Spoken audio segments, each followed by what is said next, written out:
Alright, as you can see, I got this running again. I'm still not satisfied with my valve timing, but I am more satisfied with the way the injector works. I seem to still have a leak down here at this joint, so I'm going to have to get tape in that. I did try soldering those tips on like Finn Hansen showed, but the issue I have now is that I've got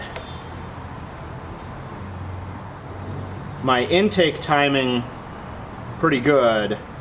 So there's my intake valve opening right here, and then the full intake, and it closes at the back side there.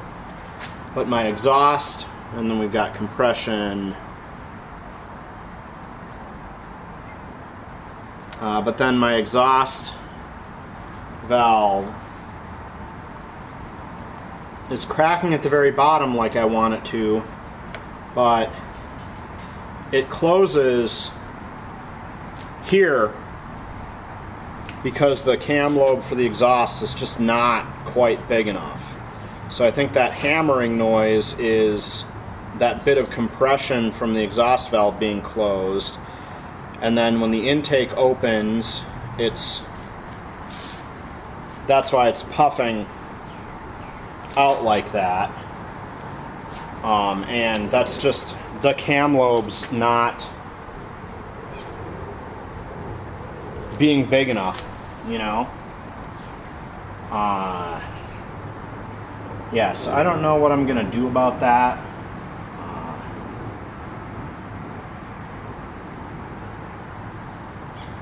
Honestly, this has become much easier starting.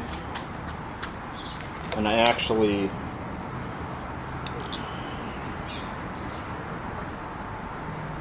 if I advance my injection a little bit, I had my injection really right up on top dead center, and if we do that, I bet I can get this to run real fast. But it runs just so fast with the big injection.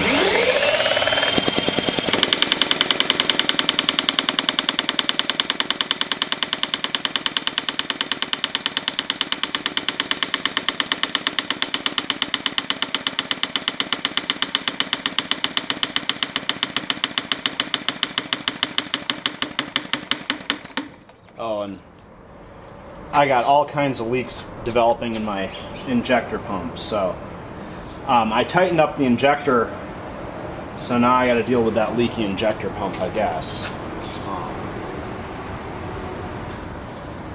It was running just so fast when I had it.